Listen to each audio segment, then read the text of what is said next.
ಕರ್ತನಾದ ಯೇಸು ಕ್ರಿಸ್ತನ ನಾಮದಲ್ಲಿ ಆತ್ಮೀಯರೆಲ್ಲರಿಗೂ ಹೃತ್ಪೂರ್ವಕ ವಂದನೆಗಳನ್ನು ತಿಳಿಸ್ತಾ ಇದ್ದೀನಿ. ಈ ದಿನ ಮಾತನಾಡುವಂಥ ಅಂಶದ ಹೆಸರು ನಿತ್ಯ ಜೀವವನ್ನು ಪಡೆಯಬೇಕಾದರೆ ಬೇಡಬೇಕಾ ಕೊಡಬೇಕಾ ಎಂಬ ಅಂಶವನ್ನು ಮಾತನಾಡ್ತಾ ಇದ್ದೀನಿ. ಇದು ಬೈಬಲ್ ಪರೀಕ್ಷೆಗೆ ಸಂಬಂಧಪಟ್ಟಂಥ ಅಂಶ. MTH ಮಾಸ್ಟರ್ ಆಫ್ ಥಿಯಾಲಜಿ ಮೊದಲನೇ ವರ್ಷಕ್ಕೆ ಸಂಬಂಧಪಟ್ಟದ್ದು. ಇದು ಎಲ್ಲರಿಗೂ ಅವಶ್ಯಕತೆ ಇರುವಂಥದ್ದು. ಪರೀಕ್ಷೆ ಬರೆಯೋರಿಗೆ ಮಾತ್ರವಲ್ಲ, ಪ್ರತಿ ಭಕ್ತರಿಗೆ ಅವಶ್ಯಕತೆ ಇರುವಂತಹ ಅಂಶ. ಆದರೆ ಸೇವಕರು ಮಾತ್ರ ಖಂಡಿತವಾಗಿ ತಿಳಿದುಕೊಳ್ಬೇಕಾದಂಥ ಅಂಶಗಳು. ಸಮಾಜದಲ್ಲಿ ಹೋಗಿ ಸುವಾರ್ತೆ ಮಾಡಬೇಕು, ಸಭೆಯನ್ನು ನಡೆಸಬೇಕು ಅಂತ ಹೇಳಿ ಮನಸ್ಸುಳ್ಳವರು ಖಂಡಿತವಾಗಿ ಕಲಿಯಬೇಕಾದಂಥ ಅಂಶಗಳು ಪ್ರಿಯರೇ, ಪ್ರತಿಯೊಬ್ಬರು ಕೂಡ ಗಮನಿಸಬೇಕು. ಹೇಳುವಂಥ ಅಂಶದ ಹೆಸರು ನಿತ್ಯ ಜೀವವನ್ನು ಪಡೆಯಬೇಕಾದರೆ ಬೇಡಬೇಕಾ ಕೊಡಬೇಕಾ. ಬೇಡಬೇಕಂದ್ರೆ ಪ್ರಾರ್ಥನೆ. ದೇವರ ಬಳಿಯಲ್ಲಿ ನಾವು ವಿಜ್ಞಾಪನೆ ಮಾಡ್ತೀವಿ, ಪ್ರಾರ್ಥನೆ ಮಾಡ್ತೀವಿ, ಬೇಡ್ತೀವಿ. ಇವಾಗ ದೇವರನ್ನ ನಂಬಿದ ಮೇಲೆ ನಾವು ಪ್ರಾರ್ಥನೆ ಮಾಡುವಂಥದ್ದು. ಮೊದಲನೇದಾಗಿ ದೇವರನ್ನು ತಿಳ್ಕೊಳ್ತೀವಿ. ದೇವರನ್ನು ತಿಳ್ಕೊಂಡ ನಂತರ ಸ್ಟಾರ್ಟ್ ಆಗೋದೇ ಪ್ರಾರ್ಥನೆ. ಇನ್ನು ದೀಕ್ಷೆ ಸ್ಥಾನ ಪಡ್ಕೊಳ್ಳದೆ ಹೋದರೂ ಕೂಡ ನಾವು ದೇವರಲ್ಲಿ ಬೇಡ್ತಾ ಇರ್ತೀವಿ. ಯಾವುದೋ ಒಟ್ಟಿನಲ್ಲಿ ನಮ್ಮ ಕಷ್ಟ ಸುಖಗಳನ್ನು ಹೇಳ್ಕೊಳ್ತಾ ಇರ್ತೀವಿ. ನಾವು ಪ್ರಯಾಣ ಮಾಡುವಾಗ ಬೇಡ್ತಾ ಇರ್ತೀವಿ, ಮನೆಗೆ ಬಂದ ಮೇಲೆ ಬೇಡ್ತಾ ಇರ್ತೀವಿ, ಮಲಗುವಾಗ, ಇಲ್ಲ ಆರೋಗ್ಯ ಇಲ್ಲದೆ ಹೋದಾಗ, ಒಟ್ಟಿನಲ್ಲಿ ನಾವು ದೇವರ ಬಳಿಯಲ್ಲಿ ಬೇಡ್ತಾ ಇರ್ತೀವಿ. ಇವಾಗ ನಿತ್ಯ ಜೀವವನ್ನು ಪಡಿಬೇಕಾದ್ರೆ ಬೇಡಬೇಕಾ ಅಥವಾ ಕೊಡಬೇಕಾ? ಕೊಡಬೇಕಂದ್ರೆ ಏನು ಕೊಡಬೇಕು, ಯಾರಿಗೆ ಕೊಡಬೇಕು, ಅದನ್ನು ಕೂಡ ವಾಕ್ಯದ ಮೂಲಕ ತಿಳಿಬೇಕು. ಕೊನೆ ತನಕ ನೀವು ಈ ಒಂದು ಅಂಶವನ್ನು ಕೇಳಿದಾಗ ಕೆಲವು ವಿಷಯಗಳು ಅರ್ಥ ಆಗುತ್ತೆ ಪ್ರಿಯರೇ. ಮೊದಲನೇದಾಗಿ ಯೇಸು ಕ್ರಿಸ್ತರು ಈ ಲೋಕಕ್ಕೆ ಬಂದಾಗ ಅವರು ದೇವರ ಬಳಿಯಲ್ಲಿ ಪ್ರಾರ್ಥನೆ ನೋಡಿ. ಒಂದು ಸಾರಿ ಇಬ್ರಿಯರಿಗೆ ಬರೆದ ಪತ್ರಿಕೆ 5ನೇ ಅಧ್ಯಾಯ 7ನೇ ವಚನವನ್ನು 8ನೇ ವಚನವನ್ನು ಗಮನಿಸೋಣ. ನೋಡಿ, ಕ್ರಿಸ್ತನು ತಾನು ಭೂಲೋಕದಲ್ಲಿದ್ದಾಗ ಮರಣಕ್ಕೆ ತಪ್ಪಿಸಿ ಕಾಪಾಡ ಶಕ್ತನಾಗಿರುವ ಆತನಿಗೆ ಬಲವಾಗಿ ಕೂಗುತ್ತಾ, ಕಣ್ಣೀರನ್ನು ಸುರಿಸುತ್ತಾ, ಪ್ರಾರ್ಥನೆ ವಿಜ್ಞಾಪನೆಗಳನ್ನು ಸಮರ್ಪಿಸಿ ದೇವರ ಮೇಲಣ ಭಯಭಕ್ತಿಯ ನಿಮಿತ್ತ ಕೇಳಲ್ಪಟ್ಟನು. ಹೀಗೆ ಆತನು ಮಗನಾಗಿದ್ದರೂ ಅನುಭವಿಸಿದ ಬಾಧೆಗಳಿಂದಲೇ ವಿಧೇಯತೆಯನ್ನು ಕಲಿತುಕೊಂಡನು ಅಂತಾನೆ. ಯೇಸು ಪ್ರಭು ದೈವಕುಮಾರನು. ಯೇಸು ಪ್ರಭು ಯಾರಂತ ಗೊತ್ತಾಗುತ್ತೆ? ದೈವಕುಮಾರ, ದೇವರು, ದೇವರ ಪ್ರತಿರೂಪನು, ದೇವರಿಗೆ ಸಮಾನನು, ಅದಲ್ವ ಆತ್ಮಸ್ವರೂಪನು. ದೇವರ ಪ್ರತಿರೂಪನಾಗಿದ್ದಂಥ ಈತನು ಭೂಲೋಕಕ್ಕೆ ಬಂದಾಗ ಏನೇನು ಮಾಡಿದ್ದಾರಂತ ಗೊತ್ತಾಗುತ್ತೆ ಇಲ್ಲಿ. ತಾನು ಭೂಲೋಕದಲ್ಲಿದ್ದಾಗ, ಶರೀರಧಾರಿಯಾಗಿ ಇದ್ದಾಗ, ಮರಣಕ್ಕೆ ತಪ್ಪಿಸಿ ಕಾಪಾಡ ಶಕ್ತನಾಗಿರುವ ತನಗೆ ಬಲವಾಗಿ ಕೂಗುತ್ತಾ, ಕಣ್ಣೀರನ್ನು ಸುರಿಸುತ್ತಾ, ಪ್ರಾರ್ಥನೆ ವಿಜ್ಞಾಪನೆಗಳನ್ನು ಸಮರ್ಪಿಸಿ ದೇವರ ಮೇಲಣ ಭಯಭಕ್ತಿಯ ನಿಮಿತ್ತ ಕೇಳಲ್ಪಟ್ಟನು. ಹೀಗೆ ಆತನು ಮಗನಾಗಿದ್ದರೂ ಅನುಭವಿಸಿದ ಬಾಧೆಗಳಿಂದಲೇ ವಿಧೇಯತೆಯನ್ನು ಕಲಿತುಕೊಂಡನು. ಈ ವಚನದಲ್ಲಿ ನೋಡುವಾಗ ಯೇಸು ಪ್ರಭು ಏನೇನು ಮಾಡಿದ್ದಾರಂತ ಗೊತ್ತಾಗುತ್ತೆ. ದೇವರನ್ನು ಕೂಗಿದ್ದಾರೆ, ಕಣ್ಣೀರು ಸುರಿಸಿದ್ದಾರೆ, ಪ್ರಾರ್ಥನೆ ಮಾಡಿದ್ದಾರೆ, ವಿಜ್ಞಾಪನೆಗಳನ್ನು ಸಮರ್ಪಿಸಿದ್ದಾರೆ. ಭಯಭಕ್ತಿಯಿಂದ ನೋಡುವಾಗ ಪ್ರಿಯರಾದ ದೇವರ ಮಕ್ಕಳಿರ, ಭಯಭಕ್ತಿಯ ನಿಮಿತ್ತವಾಗಿ ಕೇಳಲ್ಪಟ್ಟನು. ಹೀಗೆ ಆತನು ಮಗನಾಗಿದ್ದರೂ ಅನುಭವಿಸಿದ ಬಾಧೆಗಳಿಂದಲೇ ವಿಧೇಯತೆಯನ್ನು ಕಲಿತುಕೊಂಡೇನು ಅಂತಿರುತ್ತೆ. ಏನು ಕಲಿತುಕೊಂಡಿದ್ದಾನಂತೆ? ವಿಧೇಯತೆಯನ್ನು ಕಲಿತುಕೊಂಡನು ಅಂತಿರುತ್ತೆ. ಯೇಸು ಪ್ರಭು ವಿಧೇಯತೆಯನ್ನು ಕಲಿತುಕೊಳ್ಳಬೇಕು. ಪ್ರಾರ್ಥನೆ ಮಾಡುವಂಥ ಅವಶ್ಯಕತೆ ಇದೆಯಾ ಆತನಿಗೆ? ವಿಜ್ಞಾಪನೆ ಮಾಡುವಂಥ ಅವಶ್ಯಕತೆ ಇದೆಯಾ ಆತನಿಗೆ? ಈ ಲೋಕದಲ್ಲಿ ಶರೀರಧಾರಿಯಾಗಿ ಬಂದಿರುವಂಥ ಆತನಿಗೆ ಏನ್ರಿ ಇವೆಲ್ಲ ಕೂಡ ಅವಶ್ಯಕತೆ ಇದೆ. ಶರೀರವನ್ನು ಧರಿಸ್ಕೊಂಡು ಬಂದಿದ್ದಾರೆ. ಮೊದಲನೇದಾಗಿ ಅವರು ಪಾಲಿಸಿ, ಎರಡನೇದಾಗಿ ನೀವು ಕೂಡ ಹೀಗೆ ನಡೆದುಕೊಳ್ಳಬೇಕು ಅಂತ. ನಾವು ಕೂಡ ಹೀಗೆ ನಡೆದುಕೊಳ್ಳಬೇಕು. ಕೂಗಬೇಕಾ? ದೇವರ ಬಳಿ ಕೂಗಬೇಕಂದ್ರೆ ಹೇಗೆ ಬಂದರೂ ಬಾಯಿಗೆ ಬಂದಾಗ ಕೂಗುವಂಥದ್ದಲ್ಲ. ಇವಾಗ ಏನ್ರಿ ದೇವರಿಲ್ಲಿ ಕೂಗಬೇಕಂತ ಹೇಳಿರುವುದರಿಂದ ನಾವೇನು ಕೂಗ್ತೀವಿ ಅಂತ ಹಾಗಲ್ಲ. ಮನಸ್ಫೂರ್ತಿಯಿಂದ ಏನ್ರಿ ಪಶ್ಚಾತ್ತಾಪಪಟ್ಟು ಒಳ್ಳೆ ರೀತಿಯಿಂದ ಇರಬೇಕದರಲ್ಲಿ. ಕಣ್ಣೀರು ಸುರಿಸ್ಬೇಕು. ಕಣ್ಣೀರು ಕೂಡ ಹೇಗೆ ಬರುತ್ತೆ? ನಮ್ಮ ಸಭೆಯಲ್ಲಿ ಕಣ್ಣೀರು ಬರ್ತಾ ಇರುತ್ತೆ. ಅಂದರೆ ಪ್ರಾರ್ಥನೆ ಮಾಡುವಂಥ ಸಮಯದಲ್ಲಿ ಕಣ್ಣೀರು ಸುರಿಸ್ತಾ ಇರ್ತಾರೆ. ಅಂದರೆ ಅದೇನು ವೇಷಧಾರಿಗಳು ಮಾಡುವಂಥ ಕೆಲಸ. ಯಥಾರ್ಥವಾಗಿ ನಿಜವಾಗ್ಲೂ ಬರುತ್ತೆ ರೀ. ಕೆಲವು ಸಂದರ್ಭಗಳಲ್ಲಿ ಕಣ್ಣೀರು ಬರ್ತಾ ಇರುತ್ತೆ. ಯಾರು ಹೇಳೋದು ಬೇಕಾಗಿಲ್ಲ. ನಮ್ಮ ಜೀವಿತವನ್ನು ನೆನೆಸ್ಕೊಂಡು ದೇವರು ಮಾಡಿರುವಂಥ ಉಪಕಾರವನ್ನು, ದೇವರು ಮಾಡಿರುವಂಥ ರಕ್ಷಣೆ ಕಾರ್ಯಕ್ರಮವನ್ನು, ಅವ್ರು ತೋರಿಸಿರುವಂಥ ಪ್ರೀತಿಯನ್ನು, ಕೆಲಸವನ್ನು ಇವೆಲ್ಲ ನೆನಪು ಮಾಡಿಕೊಂಡಾಗ ಹೃದಯದಲ್ಲಿ ತಡ್ಕೊಳಕ್ಕಾಗಲ್ಲ ರೀ. ಅಂತಹ ಒಂದು ಅನುಭವ, ಅಂಥ ಒಂದು ಕಣ್ಣೀರು ಬರ್ತಾ ಇರುತ್ತೆ. ಯಾರೋ ನೋಡ್ತಾರಂತ ಬರಲ್ಲ, ಇದ್ದರೂ ಇಲ್ಲದೆ ಇದ್ದರೂ ಒಟ್ಟಲ್ಲಿ ದೇವರ ಸಹವಾಸದಲ್ಲಿ, ಪ್ರಾರ್ಥನೆಯಲ್ಲಿ, ಅವರ ಅನ್ಯೋನ್ಯತೆಯಲ್ಲಿ ಇದ್ದಾಗ ನಮ್ಮ ಜೀವನದಲ್ಲಿ ನಡೀತಾ ಇರುತ್ತೆ. ಅದು ನಾವು ಅನುಭವಿಸ್ಬೇಕಾಗುತ್ತೆ. ಅದು ತುಂಬ ಅದ್ಭುತವಾದಂಥ ಒಂದು ಅನುಭವ. ಅದು ತುಂಬ ಶ್ರೇಷ್ಠವಾದಂಥ ಅನುಭವ. ಅಂದರೆ ದೇವರೊಟ್ಟಿಗೆ ಅನುಭವಿಸುವಂಥ ಅನುಭವ ಇದೆಯಲ್ಲ, ತುಂಬ ಅದ್ಭುತವಾದದ್ದು. ಅದು ಆಶೀರ್ವಾದಕರವಾದದ್ದು. ದೇವರೊಟ್ಟಿಗೆ ಕಣ್ಣೀರಿಂದ, ವಿಜ್ಞಾಪನೆಯಿಂದ ಅವರನ್ನೇ ನೆನೆಸ್ಕೊಂಡು, ಅವರ ಕೆಲಸವನ್ನು, ಯೇಸು ಕ್ರಿಸ್ತರ ತ್ಯಾಗವನ್ನು, ಶಿಲುಬೆ ಮರಣವನ್ನು ಇವೆಲ್ಲ ನೆನೆಸ್ಕೊಂಡು ದೇವರ ಬಳಿಯಲ್ಲಿ ಕಣ್ಣೀರು ಬರುತ್ತೆ ನೋಡಿ. ಅದು ಅದ್ಭುತವಾದಂಥದ್ದು, ಶ್ರೇಷ್ಠವಾದಂಥದ್ದು ಪ್ರಿಯರೇ. ಅಂಥದ್ದು ನಮ್ಮ ಜೀವನದಲ್ಲಿ ಏನಾದರೂ ಅನುಭವ ನಡೀತಾ ಇದೆಯಾ? ಅಂದರೆ ನಾವು ಪಾಪಾತ್ಮರು, ನಾವು ಅಂಧಕಾರದಲ್ಲಿ ಈ ಲೋಕದಲ್ಲಿ ಜೀವಿಸಿದವರು, ಎಲ್ಲೋ ಮೂಲೆಯಲ್ಲಿದ್ದವರು. ಎಲ್ಲೋ ಮೂಲೆಯಲ್ಲಿದ್ದವರನ್ನು ಆರಿಸಿಕೊಂಡು ತನ್ನ ಸಭೆಯಲ್ಲಿ ಸೇರಿಸಿ ಪ್ರತಿನಿತ್ಯ ವಾಕ್ಯಗಳ ಮೂಲಕ ನಮ್ಮನ್ನು ಎಚ್ಚರಿಸಿ, ಬಲಪಡಿಸಿ ನಡೆಸ್ತಾ ಇದ್ದಾರಲ್ಲ, ಅದು ಎಂಥ ಪ್ರೀತಿ! ಆ ಪ್ರೀತಿಯನ್ನು ಅರ್ಥ ಮಾಡಿಕೊಂಡಾಗ, ಆ ತ್ಯಾಗವನ್ನು ಅರ್ಥ ಮಾಡಿಕೊಂಡಾಗ ಪ್ರಿಯರಾದ ದೇವರ ಮಕ್ಕಳಿರ ಹೃದಯಪೂರ್ವಕದಿಂದ ಆನಂದ ಬರುತ್ತೆ, ಕಣ್ಣೀರು ಉಕ್ತಾ ಇರುತ್ತೆ. ಒಟ್ಟಿನಲ್ಲಿ ಅದನ್ನು ಕ್ರೈಸ್ತರು ಅನುಭವಿಸ್ಬೇಕು. ಇಲ್ಲಿ ಯೇಸು ಪ್ರಭು ಆ ರೀತಿಯಲ್ಲಿ ಅನುಭವಿಸಿದ್ದಾರೆ. ಅವರು ಆ ತಂದೆಯ ಒಂದು ಸಹವಾಸ, ಅನ್ಯೋನ್ಯತೆ ಸಹವಾಸ ಇದೆಯಲ್ಲ, ತಂದೆಯೊಟ್ಟಿಗೆ ಇದ್ದಾರೆ ಅವರು. ಹೌದಲ್ವ? ಅಪ್ಪ, ನೀವು ನನ್ನೊಟ್ಟಿಗೆ, ನಾನು ನಿಮ್ಮೊಟ್ಟಿಗೆ ಇದ್ದೀನಲ್ಲ. ಆ ಮಾತಂತಾರೆ ಅನ್ನಲ್ವ? ನಾನು ನಿಮ್ಮಲ್ಲಿಯೂ ನೀವು ನನ್ನಲ್ಲಿ ಇದ್ದೀರ ತಂದೆ. ಅಂದರೆ ತಂದೆ ಇವರಲ್ಲಿದ್ದಾರೆ, ಇವರು ಅವರಲ್ಲಿದ್ದಾರೆ.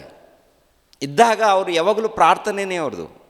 ಹೊರಗಡೆ ಸಮಾಜದಲ್ಲಿ ಬಂದಾಗ ಸುವಾರ್ತೆ, ದೇವರ ಜ್ಞಾನವನ್ನು ಸಾರಬೇಕು, ದೇವರ ಬಗ್ಗೆ ಪರಿಚಯ ಮಾಡಬೇಕು, ಪರಲೋಕವನ್ನು ಕುರಿತು, ಭೂಲೋಕವನ್ನು, ಪಾತಾಳ ಲೋಕವನ್ನು, ಅನೇಕ ವಿಷಯಗಳನ್ನು ಅವರು ತಿಳಿಸ್ಕೊಡ್ಬೇಕು.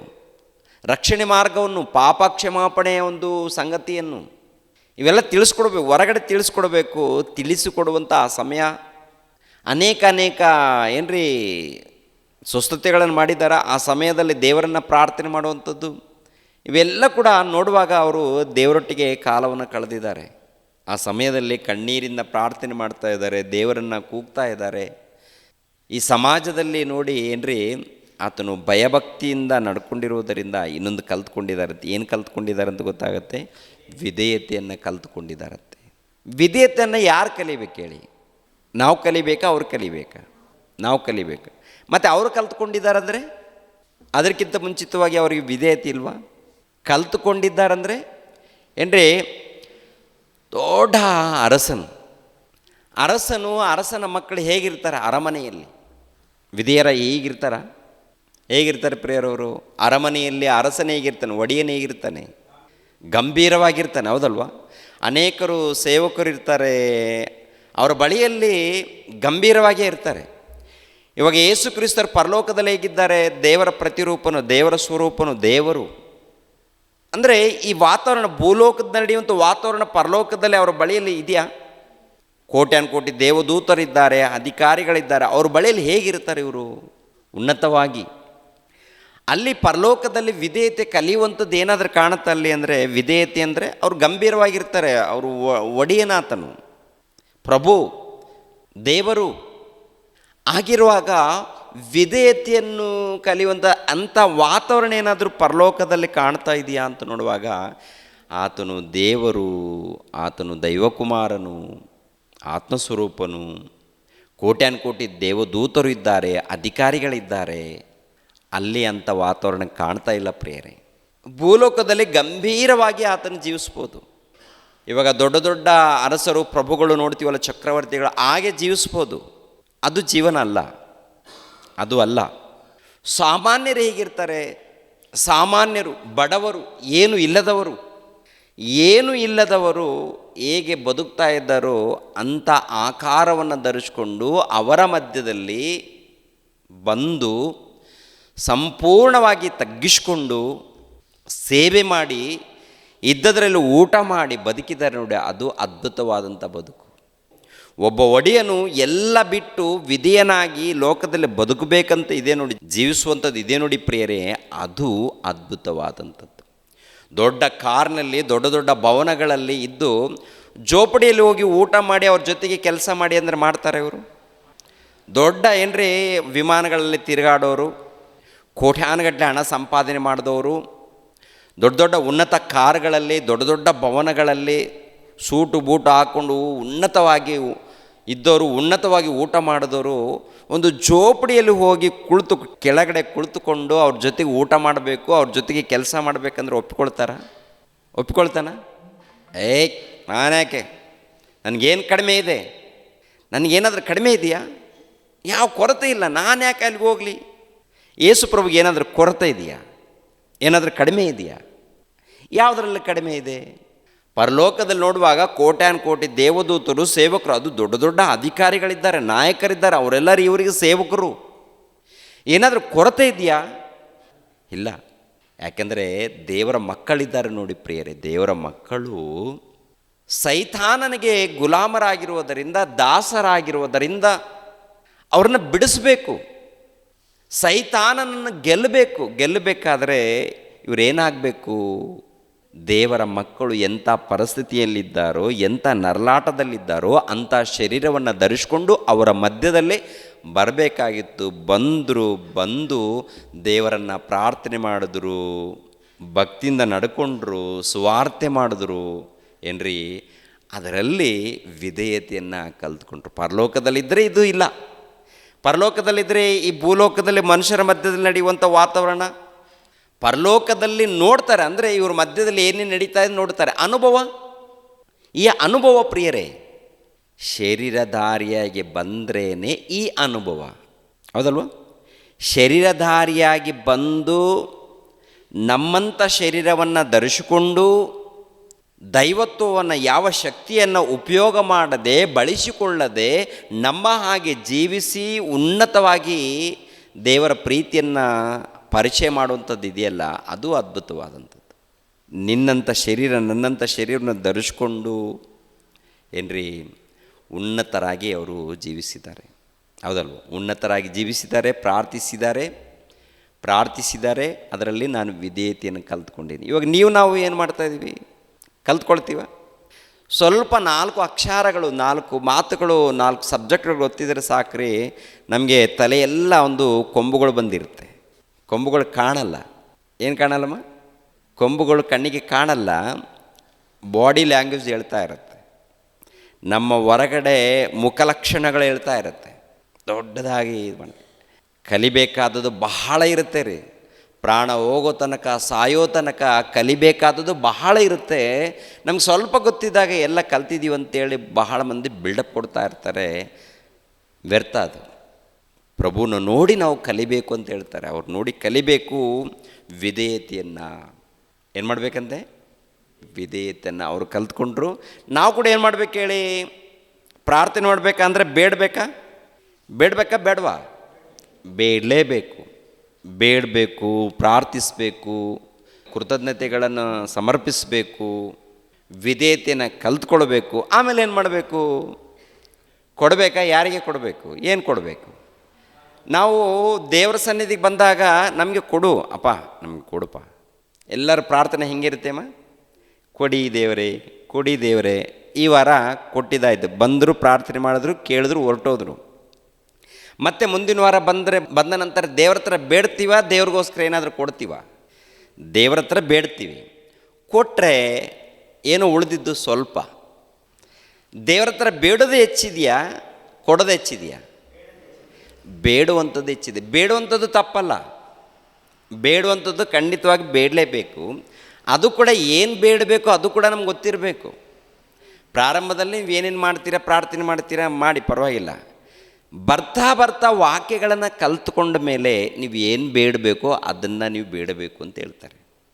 ಪ್ರಾರಂಭದಲ್ಲಿ ಚಿಕ್ಕ ಮಕ್ಕಳು ಹೌದಲ್ವ, ಹಾಲು ಕುಡಿತಾ ಇರ್ತಾರೆ, ತಾಯಿ ಎದೆ ಹಾಲನ್ನು ಕುಡಿತಾ ಇರ್ತಾರೆ, ಬೆಳೀತಾ ಇರ್ತಾರೆ. ಬೆಳೆಯುವಂಥ ಆ ಸಮಯದಲ್ಲಿ ಇವಾಗ ನೋಡಿ, ನನ್ನ ಮೊಮ್ಮಗಳಿದ್ದಾಳೆ, ಆ ಮೊಮ್ಮಗಳು ಕೂಗಾಡ್ತಾ ಇರ್ತಾಳೆ, ಏನೇನೋ ಅನ್ಯ ಭಾಷೆಗಳು ಮಾತಾಡ್ತಾ ಇರ್ತಾಳೆ. ಎಷ್ಟು ಖುಷಿ ಆಗುತ್ತೆ. ಅನ್ಯ ಭಾಷೆಗಳಂದರೆ ತನ್ನ ಭಾಷೆ ತಾನು ಮಾತಾಡ್ತಾ ಇರ್ತಾಳೆ. ನಮಗೆ ಅರ್ಥ ಆಗಲ್ಲ ಆ ಭಾಷೆ, ತನ್ನ ಭಾಷೆ ಅದು. ಸಂತೋಷ ಆಗುತ್ತೆ. 10 ವರ್ಷ ಆದಮೇಲೆ ಕೂಡ ಹಾಗೇನೆ ಮಾತಾಡಿದ್ರೆ, 15 ವರ್ಷ ಆಯಿತು, ಹುಡುಗಿ ಎತ್ತರ ಆಗಿದ್ದಾಳೆ ಅಂತ ತಿಳ್ಕೊಳ್ಳಿ. ಇವಾಗ ಪ್ರಿನ್ಸಿ ಚಿಕ್ಕ ಹುಡುಗಿ ಇದ್ದಾಗ ನಾವು ಆವಾಗಲಿಂದ ನೋಡ್ಕೊಂಡು ಬಂದಿದ್ದೀವಿ. ಚಿಕ್ಕ ಒಂದು 2 ವರ್ಷ 3 ವರ್ಷ ಹುಡುಗಿ ಇದ್ದಾನೆ. ಅವಾಗ ಇದ್ದಂಥ ಹುಡುಗಿ ಇವಾಗ ಒಂದು 15 ವರ್ಷ 16 ವರ್ಷ ಆಗಿದ್ದಾಳೆ ಅಂತ ತಿಳ್ಕೊಳ್ಳಿ. ಪ್ರಾರಂಭದಲ್ಲಿ ಹೇಗಿದ್ದಾಳೆ ಅದೇ ಪ್ರಕಾರ ಇವಾಗಿದ್ದರೆ ಮಾತಾಡೋದು. ವಯಸ್ಸು ತಕ್ಕ ಹಾಗೆ ದೇಹ ಬೆಳವಣಿಗೆ ಆದ ಹಾಗೆ ಏನಾಗಬೇಕು? ಜ್ಞಾನ, ಭಕ್ತಿ, ಮಾತುಗಳು ಇವೆಲ್ಲ ಕೂಡ ಬೆಳವಣಿಗೆ ಆಗಬೇಕು. ಅವಾಗ ನಾವು ಕೂಡ ಏನಾಗ್ತೀವಿ ಅಂದರೆ ತಂದೆ ತಾಯಿಗಳು ಖುಷಿ ಪಡ್ತಾರೆ. 15 ವರ್ಷ ಆದರೂ ಕೂಡ 20 ವರ್ಷ ಆದರೂ ಕೂಡ ಪ್ರಾರ್ಥನೆ ಮಾಡೋದು ಏನಿರುತ್ತೆಪ್ಪ ನಮ್ಮದು, ಏನ್ರಿ ದೀಕ್ಷಾ ಸ್ಥಾನ ತೊಗೊಂಡು 20 ವರ್ಷ ಆಗಿರುತ್ತೆ. ಇನ್ನು ಕೆಲವರು ನಾವು ಸಭೆಗೆ ಹಿರಿಯರು ಅಂತ ಹೇಳ್ತಾರೆ. ಹಿರಿಯರಂದು ಅಂದಮೇಲೆ ಏನ್ರಿ ಅನೇಕ ವಿಷಯಗಳು ಗೊತ್ತಿರಬೇಕು, ಆದರೆ ಪ್ರಾರ್ಥನೆ ಮಾಡೋದೇ ಗೊತ್ತಿರಲ್ಲ, ಇನ್ನು ಕಲ್ತಿರಲ್ಲ. ಯಾರಾದರೂ ಸೇವಕರು ಬಂದು ಪ್ರಾರ್ಥನೆ ಮಾಡೋದಕ್ಕೆ ಕಲೀರಿಪ್ಪ ಅಂತಂದ್ರೆ ನೀನು ಬಂದು ಹೇಳ್ತೀಯ, ನೀನು ಏನು ಹೇಳಿದೆ ಹೇಳ್ಕೊಂಡು ಹೋಗ್ಬಿಡ ಅಂತೇಳಿ ಗದರಿಸ್ತಾರೆ ವಿನಃ, ಇನ್ನೂ ಚಾಡಿ ಮಾತು ಹೇಳ್ತಾರೆ ವಿನಃ ಕಲಿಯೋದಕ್ಕೆ ರೆಡಿ ಇಲ್ಲ. ಅಂದರೆ ದೇವರ ಸನ್ನಿಧಾನದಲ್ಲಿ ಮೊಟ್ಟ ಮೊದಲು ವಾಕ್ಯಗಳನ್ನು ಕಲಿಬೇಕು, ದೇವರನ್ನು ಬೇಡಬೇಕು. ಪ್ರಾರಂಭದಲ್ಲಿ ಪರವಾಗಿಲ್ಲ, ಏನೋ ನಡೀತಾ ಇರುತ್ತೆ, ಓಕೆ. ಆಮೇಲೆ ಬರ್ತಾ ನಾವು ಏನು ಪ್ರಾರ್ಥನೆ ಮಾಡಬೇಕು ಅದನ್ನು ತಿಳಿದುಕೊಂಡು ಪ್ರಾರ್ಥನೆ ಮಾಡಬೇಕು. ಪ್ರಾರ್ಥನೆ ಮಾತ್ರವಲ್ಲ, ಕೊಡೋದು ಕೂಡ ಇರಬೇಕು. ಏನಿರಬೇಕು ಹೇಳಿ? ಕೊಡೋದು ಕೂಡ ಇರಬೇಕು ಅಂತ ಹೇಳ್ತಾರೆ. ಯಾಕೆಂದರೆ ಯೇಸು ಪ್ರಭು ಪ್ರಾರ್ಥನೆ ಮಾತ್ರ ಮಾಡಿದ್ದಾರೆ, ನಮಗೂ ಕೂಡ ಪ್ರಾರ್ಥನೆ ಮಾಡಲೇಬೇಕು ಅಂತ ಹೇಳಿದ್ದಾರೆ. ಹೇಳಿಲ್ವಾ ಯೇಸು ಪ್ರಭು? ನೋಡಿ ಒಂದು ಸಾರಿ ಮತ್ತಾಯನ ಬರೆದ ಸುವಾರ್ತೆ 7ನೇ ಅಧ್ಯಾಯ 7ನೇ ವಚನದಿಂದ ನೋಡೋಣ ಪ್ರಿಯರೇ. ಬೇಡಿಕೊಳ್ಳಿರಿ ನಿಮಗೆ ದೊರೆಯುವುದು, ಹುಡುಕಿರಿ ನಿಮಗೆ ಸಿಕ್ಕುವುದು, ತಟ್ಟಿರಿ ನಿಮಗೆ ತೆರೆಯುವುದು. ಯಾಕೆಂದರೆ ಬೇಡಿಕೊಳ್ಳುವ ಪ್ರತಿಯೊಬ್ಬನು ಹೊಂದುವನು, ಹುಡುಕುವವನಿಗೆ ಸಿಕ್ಕುವುದು, ತಟ್ಟುವವನಿಗೆ ತೆರೆಯುವುದು. ನಿಮ್ಮಲ್ಲಿ ಯಾವನಾದರೂ ರೊಟ್ಟಿ ಕೇಳುವ ಮಗನಿಗೆ ಕಲ್ಲನ್ನು ಕೊಡುವನೇ? ಮೀನು ಕೇಳಿದರೆ ಹಾವನ್ನು ಕೊಡುವನೇ? ಹಾಗಾದರೆ ಕೆಟ್ಟವರಾದ ನಿಮ್ಮ ಮಕ್ಕಳಿಗೆ ಒಳ್ಳೆಯ ಪದಾರ್ಥಗಳನ್ನು ಕೊಡಬಲ್ಲವರಾದರೆ ಪರಲೋಕದಲ್ಲಿರುವ ನಿಮ್ಮ ತಂದೆಯು ತನ್ನನ್ನು ಬೇಡಿಕೊಳ್ಳುವವರಿಗೆ ಎಷ್ಟೋ ಹೆಚ್ಚಾಗಿ ಒಳ್ಳೆಯ ವರಗಳನ್ನು ಕೊಡುವನಲ್ಲವೇ? ಅಂದರೆ ಪ್ರಭು ಹೇಳ್ತಾರೆ, ನೀವು ಬೇಡಿಕೊಳ್ಬೇಕು, ನೀವು ಬೇಡಿ. ಈ ಭೂಲೋಕದಲ್ಲಿ ತಂದೆ ತಾಯಿಗಳ ಬಳಿಯಲ್ಲಿ ಬೇಡ್ತಿದ್ದೀರಲ್ಲ, ಆ ಥರ ಬೇಡೋದಲ್ಲ. ದೇವರ ಬಳಿಯಲ್ಲಿ ನೀವು ಬೇಡಬೇಕು, ಪ್ರಾರ್ಥಿಸಬೇಕು. ಏನು ಪ್ರಾರ್ಥಿಸಬೇಕು? ಪರಲೋಕಕ್ಕೆ ಸಂಬಂಧಪಟ್ಟದ್ದನ್ನು ಬೇಡಿಕೊಳ್ಬೇಕು. ಅಂದರೆ ಪರಲೋಕಕ್ಕೆ ಸಂಬಂಧಪಟ್ಟದ್ದೇನಪ್ಪ ಅಂದರೆ ಜ್ಞಾನ ಬೇಕು, ನಿತ್ಯ ಜೀವಕ್ಕೆ ಸಂಬಂಧಪಟ್ಟಂಥ ಜ್ಞಾನ ಬೇಕು. ಓಕೆ, ಪಾಪ ಕ್ಷಮಾಪಣೆ ಹೊಂದಿಕೊಳ್ಬೇಕಾದ್ರೆ ಅದಕ್ಕೆ ಬೇಕಾದಂಥ ಜ್ಞಾನ ಬೇಕು, ಪವಿತ್ರಾತ್ಮರ ಸಹಾಯ ಬೇಕು. ನಿತ್ಯ ಜೀವವನ್ನು ಪಡ್ಕೊಳ್ಳೋದಕ್ಕೆ, ಶಾಶ್ವತವಾದಂಥ ಲೋಕವನ್ನು, ಸ್ವರ್ಗವನ್ನು ಪಡೆದುಕೊಳ್ಳೋದಕ್ಕೆ ಏನೇನು ಬೇಕೋ ಅದನ್ನು ಬೇಡಿಕೊಳ್ಳಿ ಅಂತೇಳಿ ಪ್ರಭು ಹೇಳಿದ್ರೆ, ಅದನ್ನು ಬಿಟ್ಟಿದ್ದಾರೆ. ಇವರು ಬೇಡ್ತಾ ಇದ್ದಾರೆ. ಏನ್ರಿ, ಬೇಡೋದು ನಡೀತಾ ಇದೆ, ಪ್ರಾರ್ಥನೆ ನಡೀತಾ ಇದೆ. ಆದರೆ ಪ್ರಿಯರಾದ ದೇವರ ಮಕ್ಕಳಿಗೆ ಯಾವುದನ್ನು ಬಿಟ್ಟಿದ್ದಾರೆ ಹೇಳಿ? ಪರಲೋಕಕ್ಕೆ ಸಂಬಂಧಪಟ್ಟದ್ದನ್ನು ಬಿಟ್ಟಿದ್ದಾರೆ. ನಿತ್ಯ ಜೀವಕ್ಕೆ ಬೇಕಾದಂಥದ್ದನ್ನು ಬಿಟ್ಟಿದ್ದಾರೆ. ಏನು ಬೇಡ್ತಾ ಇದ್ದಾರಪ್ಪ ಅಂತ ನೋಡುವಾಗ, ನಾವು ಹೋಗ್ತಾ ಇದ್ದೀವಿ ದೇವರೇ, ನಮ್ಮ ಪ್ರಯಾಣದಲ್ಲಿ ನೀವು ಇದ್ದು ಕಾಪಾಡಿ. ನಾವು ಇಲ್ಲಿ ಕೆಲಸ ಮಾಡ್ತಾಯಿದ್ದೀವಿ ದೇವರೇ, ಯಾವ ಅಪಾಯ ಇಲ್ಲದೆ ನೀವು ನೋಡ್ಕೊಳ್ಳಿ ದೇವರೇ. ನಾವು ಊಟ ಮಾಡ್ತಾಯಿದ್ದೀವಿ ದೇವರೇ, ನಿಮಗೊಂದು ಸ್ತೋತ್ರ. ನಾವು ಮನೆಗೆ ಬರ್ತಾಯಿದ್ದೀವಿ ದೇವರೇ, ಪ್ರಯಾಣದಲ್ಲಿ ನೋಡ್ಕೊಳ್ಳಿ ತಂದೆ. ಮನೆಗೆ ಬಂದಿದ್ದೀವಿ ತಂದೆ, ನಿಮಗೆ ಒಂದು ಸ್ತೋತ್ರ. ಅದೇನಾ? ಮನೆಗೆ ಬಂದಿದ್ದೀವಿ ತಂದೆ, ನಿಮಗೊಂದು ಸ್ತೋತ್ರ. ಮಲಗ್ತಾ ಇದ್ದೀವಿ ತಂದರೆ ರೌಂಡಾಗಿ ಏನು ಇಡ್ತೀರಾ? ಸೆಕ್ಯೂರಿಟಿ ಇಟ್ಬಿಡಿ ದೇವರೇ. ಮಾಮೂಲಾಗಿ ಇಡೋಕ್ಕೆ ಹೋಗ್ಬೇಡಿ, ಮತ್ತು ಬಂಗಾರದ ದೇವದೂತರು ಇರಬೇಕು ನೋಡಿ ದೇವರೇ. ಹೇಗಿರುತ್ತೆ ಇದೇ ಪ್ರಾರ್ಥನೆ ನಡೀತಾ ಇದೆ ಪ್ರತಿನಿತ್ಯ ಅಲ್ಲ, ಸಾಯೋ ತನಕ ಇದೇನೇ ನಡೀತಾ ಇದೆ. ಪರಲೋಕಕ್ಕೆ ಸಂಬಂಧಪಟ್ಟದ್ದನ್ನು ಏನು ಬೇಡಿದ್ದೀವಿ? ಜ್ಞಾನ ಅರ್ಥ ಆಗಿಲ್ಲ ದೇವರೇ, ಇದು ಅರ್ಥ ಮಾಡಬೇಕು ದೇವರು, ಸ್ವಲ್ಪ ನೋಡಿ ದೇವರೇ, ನಮ್ಗೆ ಏನು ಅರ್ಥ ಆಗ್ತಾಯಿಲ್ಲ, ಓದ್ತಾ ಇದ್ದೀವಿ, ನಮಗೆ ಸ್ವಲ್ಪ ತಿಳಿಸ್ಕೊಡಿ ದೇವರೇ, ನಮಗೆ ಪವಿತ್ರಾತ್ಮದ ಸಹಾಯವನ್ನು ದಯಪಾಲಿಸಿ ದೇವರು, ಸ್ವಲ್ಪ ನೋಡಿ ದೇವರೇ ಅಂತೇಳಿ ಇದನ್ನೇನಾದರೂ ಕೇಳ್ತೀವ? ವಾಕ್ಯವನ್ನೆಲ್ಲ ಬಿಡ್ತೀವಿ ಪ್ರಿಯರೇ. ಇದೇನೇನು ಬೇಕು ಇವು ಕೇಳಿದ್ದೀವಿ, ದೇವ್ರು ಕೊಡಲ್ವಾ? ಲೋಕನೇ ಕೊಟ್ಟಂಥ ದೇವರು ಇದು ಕೊಡಲ್ವಾ? ಕೊಡಲ್ವಾ? ಲೋಕನೇ ಕೊಟ್ಟಿದ್ದಾರೆ. ಅದೇ ರೀತಿಯಲ್ಲಿ ಈ ಲೋಕದಲ್ಲಿ ಏನೇನು ಬೇಕೋ ಅದನ್ನು ಕೂಡ ಅವಶ್ಯಕತೆ ಇದೆ, ನೋಡ್ತಾರೆ, ಕೊಡ್ತಾರೆ, ಇಲ್ಲಂತಲ್ಲ. ನಾವು ಬೇಡ್ತಾ ಇದ್ದೀವಿ, ಪಡ್ಕೊಳ್ತಾ ಇದ್ದೀವಿ, ದೇವ್ರ ಸ್ತೋತ್ರ ಅಂತ ಇದ್ದೀವಿ. ಇನ್ನು ಯಾವುದನ್ನು ಬಿಡ್ತಾ ಇದ್ದೀವಪ್ಪ ಅಂತ ನೋಡುವಾಗ ಪ್ರಾಮುಖ್ಯವಾದದ್ದನ್ನು ಬಿಡ್ತಾ ಇದ್ದೀವಿ. ಪ್ರಾಮುಖ್ಯವಾದದ್ದು ಏನಪ್ಪ ಅಂತ ನೋಡುವಾಗ ನಾವು ನಿತ್ಯ ಜೀವನ ಪಡಿಬೇಕಲ್ಲ. ನಿತ್ಯ ಜೀವನ ಪಡಿಬೇಕಾದ್ರೆ ಪ್ರಿಯರಾದ ದೇವರ ಮಕ್ಕಳಿರ ಆತ್ಮಿಕವಾದದ್ದು ಬೇಡಬೇಕಲ್ಲ, ಆತ್ಮಿಕವಾದದ್ದನ್ನು ನಾವು ಪಡಿಬೇಕಲ್ಲ ಪ್ರಿಯರೇ. ಈ ಲೋಕದಲ್ಲೇ ಪಡೆದಿದ್ದಾರಾ ಇಲ್ಲೋ ಅಂತ ನೋಡುವಾಗ ಏನಿಲ್ಲ, ಏನ್ರಿ ಪೂರ್ವಿಕರು ಏನೋ ಆಚಾರಗಳು ನೇಮಿಸಿರ್ತಾರೆ, ಆಚಾರಗಳು. ಇವಾಗ ಉಪವಾಸ ಪ್ರಾರ್ಥನೆ ಪ್ರಾರಂಭವಾಗಿದೆ, 40 ದಿನಗಳು ಉಪವಾಸ ವ್ರತ ಅಂತಾರೆ. ಉಪವಾಸ ಹೆಸರಿಗೆ ಉಪವಾಸ ವ್ರತ, ಯಾರು ಉಪವಾಸ ಮಾಡ್ತಾ ಇದ್ದಾರೋ ಗೊತ್ತಿಲ್ಲ. ಹೆಸರಿಗೆ ಏನಪ್ಪ ಅಂತ ನೋಡುವಾಗ 40 ದಿನಗಳು ಉಪವಾಸ ವ್ರತ, ಲೆಂಟ್ ಡೇಸ್ ಅಂತಾರೆ, ಶ್ರಮೆ ದಿನಗಳಂತ ಹೇಳ್ಕೊಳ್ತಾರೆ. ಶ್ರಮೆ ದಿನಗಳು ಯಾರಿಗೂ ಗೊತ್ತಿಲ್ಲ, ಶ್ರಮೆ ದಿನಗಳು ಏನಂತೂ ಗೊತ್ತಿಲ್ಲ. ಒಟ್ಟಿನಲ್ಲಿ ಅದು ಕಾಲ ಬಂದಿದೆ. ಈ ಸೀಸನ್ ಬರುತ್ತಲ್ಲ, ಸೀಸನ್ ಅಂದರೆ ಯಾವ ಸೀಸನ್? ಹಣ್ಣುಗಳ ಸೀಸನ್ ಬರುತ್ತೆ ನೋಡಿ. ಮಾವಿನ ಹಣ್ಣಿನ ಸೀಸನು, ಕಲ್ಲಂಗಡಿಕಾಯಿ ಹಣ್ಣಿನ ಸೀಸನು, ಆಮೇಲೆ ಕೆಲವು ಹಣ್ಣಿನ ಸೀಸನ್ ಬರುತ್ತಲ್ಲ, ಅದೇ ಪ್ರಕಾರ ನಮಗೆ ವರ್ಷಕ್ಕೊಂದು ಸಾರಿ ಈ ಸೀಸನ್ ಬರುತ್ತೆ. ಉಪವಾಸ ಸೀಸನ್ ಒಂದು ಬರುತ್ತೆ, ಶ್ರಮೆ ದಿನಗಳ ಇದೊಂದು ಸೀಸನ್, ಅದೊಂದು ಸೀಸನು. ಈ ಸೀಸನಲ್ಲಿ ನಾವೆಲ್ಲರೂ ಹೆಂಗಿರ್ತೀವಪ್ಪ, ಮುಖ ಎಲ್ಲ ವಿಕಾರ ಮಾಡಿಕೊಂಡು ಸಪ್ಪಗೆ ಮಾಡಿಕೊಂಡು, ಶ್ರಮೆ ದಿನಗಳು ಕಣೋ, ಮದುವೆ ಮಾಡ್ಕೊಳ್ಬಾರ್ದು ಗೊತ್ತಾ ನಿನಗೆ? ಮದುವೆ ಮಾಡ್ಕೊಳ್ಳಲ್ಲ ಇವಾಗ 40 ದಿನಗಳಲ್ಲಿ. ಏನು ಮಾಡ್ಕೊಳ್ಳಲ್ಲ? ಈ 40 ದಿನಗಳು ಈ ಶ್ರಮೆ ದಿನಗಳಲ್ಲಿ ಯಾರು ಕೂಡ ನಮ್ಮ ಕ್ರೈಸ್ತರು ಮದುವೆ ಮಾಡ್ಕೊಳಕ್ಕೆ ಹೋಗಲ್ಲ. ನೆಕ್ಸ್ಟ್ ಏನ್ರಿ ಈಸ್ಟರ್ ಹಬ್ಬ ಆದ ತಕ್ಷಣ ಮದುವೆ ಸ್ಟಾರ್ಟ್ ಆಗುತ್ತೆ. ಅದಕ್ಕಿಂತ ಮುಂಚಿತವಾಗಿ ಮದುವೆ ಮಾಡ್ಕೊಳ್ಳೋರು ಮಾಡ್ಕೊಂಬಿಡ್ತಾರೆ, ಆಮೇಲೆ ಮದುವೆ ಈ 40 ದಿನಗಳಲ್ಲಿ ಯಾರು ಮದುವೆ ಮಾಡ್ಕೊಳಕ್ಕೆ ಹೋಗಲ್ಲ. ಯಾಕೆಪ್ಪ ಅಂದರೆ ನಮ್ಮ ಪ್ರಭು ಶ್ರಮೆಯಲ್ಲಿದ್ದಾರೆ, ನಾವು ಶ್ರಮೆಯಲ್ಲಿದ್ದೀವಿ, ನಮ್ಗೆ ಗೊತ್ತಿಲ್ಲ. ಒಟ್ಟಿನಲ್ಲಿ ಇದೇನಪ್ಪ ಅಂದರೆ ಶ್ರಮೆ ಕಾಲ, ಇದು ಸೀಸನ್. ಬೈಬಲಲ್ಲಿ ಆ ರೀತಿ ಏನಾದರೂ ಇದೆಯಾ ಅಂತ ನೋಡುವಾಗ ಬೈಬಲಲ್ಲಿಲ್ಲ. ಯಾವಾಗ ನೀವು ಯೇಸು ಕ್ರಿಸ್ತ ನಂಬಿಕೊಳ್ತೀರೋ, ವಿಧೇಯರಾಗ್ತಿರೋ, ಅಂದಿನಿಂದ ಒಂದು ರೀತಿಯಲ್ಲಿ ಭಕ್ತಿಯಿಂದ ನಡ್ಕೊಂಡಾಗ ಬೈಬಲ್ ಪ್ರಕಾರ ನೋಡುವಾಗ ಬರ್ತಾ ಇರುತ್ತೆ. ಏನು ಸೀಸನ್ ಥರ ಅಲ್ಲ, ಪ್ರಾಣ ಇರೋ ತನಕ ಅವಾಗವಾಗ ನಮಗೆ ಶೋಧನೆಗಳು, ಹಿಂಸೆಗಳು, ಶ್ರಮೆಗಳು ಬರ್ತಾ ಇರುತ್ತೆ, ಹೋಗ್ತಾ ಇರುತ್ತೆ. ಭಕ್ತಿ ಇದ್ದರೆ ಖಂಡಿತವಾಗಿ ಬರುತ್ತೆ, ಅನುಭವಿಸ್ಬೇಕು. ಇವರು ಹಾಗಲ್ಲ, 40 ದಿನಗಳು ಮಾತ್ರ ಹೀಗೆ ಬರುತ್ತೆ ಅಂತೇಳಿ ಮಾತಾಡ್ಕೊಳ್ತಾರೆ. ಅವು ಏನಪ್ಪ ಅಂದರೆ ದೇವರ ವಾಕ್ಯಗಳನ್ನು ಮರೆ ಮಾಡಿರುವಂಥ ಸೀಸನ್ಗಳಿವೆಲ್ಲ ಕೂಡ. ದೇವರ ಆಜ್ಞೆಗಳು ಅಂದರೆ ವಾಕ್ಯಗಳಂದರೆ ದೇವರ ಆಜ್ಞೆಗಳು ಕೊಟ್ಟಿದ್ದಾರಲ್ಲ, ಅವೆಲ್ಲ ಮರೆ ಮಾಡಿ ಮಾಡುವಂಥ ಈ ಆಚಾರಗಳು ಮಾಡ್ತಾರೋ ಬಿಡ್ತಾರೋ ಅದು ಅವ್ರವ್ರಿಗೆ ಬಿಟ್ಟಿದ್ದು. ಆದರೆ ಆಜ್ಞೆಗಳನ್ನು ಮಾತ್ರ ಪ್ರತಿಯೊಬ್ಬರು ಪಾಲಿಸಲೇಬೇಕು. ಆಜ್ಞೆಗಳನ್ನು ಏನು ಮಾಡಬೇಕು ಹೇಳಿ ಪ್ರಿಯರೇ? ಪ್ರತಿಯೊಬ್ಬರು ಪಾಲಿಸಲೇಬೇಕು. ಪಾಲಿಸದೆ ಹೋದರೆ ನಮಗೆ ನಿತ್ಯ ಜೀವ ಇರುತ್ತಾ ಅಂತ ನೋಡುವಾಗ ನಿತ್ಯ ಜೀವ ಇರಲ್ಲ. ಮೊದಲನೇದಾಗಿ ನಾವು ಬೇಡಬೇಕು, ಪ್ರಾರ್ಥಿಸಬೇಕು. ಅದು ಕೂಡ ಯಾವುದನ್ನಪ್ಪ ಅಂತ ನೋಡುವಾಗ ಆತ್ಮಿಕವಾದಂಥ ಜ್ಞಾನವನ್ನು ಬೇಡಬೇಕು, ಆತ್ಮಿಕವಾದಂಥ ವಾಕ್ಯಗಳನ್ನು ನಾವು ಬೇಡಬೇಕು, ತಿಳ್ಕೊಳ್ಬೇಕು. ಈ ಲೋಕದಲ್ಲಿ ಕೆಲವು ಸಂದರ್ಭಗಳಲ್ಲಿ ನಮಗೆ ಕೈಲಾಗಲ್ವ, ಅದನ್ನು ನಾವು ಬೇಡೋಣ, ತಪ್ಪೇನಿಲ್ಲ, ಪ್ರಾರ್ಥನೆ ಮಾಡೋಣ. ಎಲ್ಲದಕ್ಕಿಂತ ಪ್ರಾಮುಖ್ಯವಾದದ್ದು ದೇವರ ಜ್ಞಾನವನ್ನು ಕುರಿತು ನಾವು ಬೇಡ್ಕೊಳ್ಳೋಣ. ಯೋಹಾನನು ಬರೆದ ಸುವಾರ್ತೆ 15ನೇ ಅಧ್ಯಾಯ 7ನೇ ವಚನ ನೋಡಿ ಪ್ರಿಯರೇ. ನೀವು ನನ್ನಲ್ಲಿಯೂ ನನ್ನ ವಾಕ್ಯಗಳು ನಿಮ್ಮಲ್ಲಿಯೂ ನೆಲೆಗೊಂಡಿದ್ದರೆ ಏನು ಬೇಕಾದರೂ ಬೇಡಿಕೊಳ್ಳಿರಿ, ಅದು ನಿಮಗೆ ದೊರೆಯುವುದು. ನೀವು ನನ್ನಲ್ಲಿಯೂ ನನ್ನ ವಾಕ್ಯಗಳು ನಿಮ್ಮಲ್ಲಿಯೂ ಇದ್ದಾಗ ನೀವು ಏನು ಬೇಕಾದರೂ ಬೇಡಿಕೊಳ್ಳಿರಿ, ಅದು ನಿಮಗೆ ದೊರೆಯುವುದು ಅಂತ ಹೇಳ್ತಾರೆ. ಪ್ರಿಯರಾದ ದೇವರ ಮಕ್ಕಳಿರ, ಗಮನಿಸಬೇಕು. ಇವಾಗ ನಾವು ಯೇಸು ಕ್ರಿಸ್ತರಲ್ಲಿದ್ದೀವಿ, ಯೇಸು ಕ್ರಿಸ್ತರು ನಮ್ಮಲ್ಲಿದ್ದಾರೆ ಅಂದ್ಕೊಳ್ಳೋಣ, ಯೇಸು ಪ್ರಭು ನಮ್ಮಲ್ಲಿದ್ದಾರೆ ಅಂದ್ಕೊಳ್ಳೋಣ. ಯೇಸು ಪ್ರಭು ನಮ್ಮಲ್ಲಿದ್ದರೆ, ನಾವು ಯೇಸು ಪ್ರಭುನಲ್ಲಿದ್ದರೆ ನಾವು ಏನು ಬೇಡ್ತೀವಿ?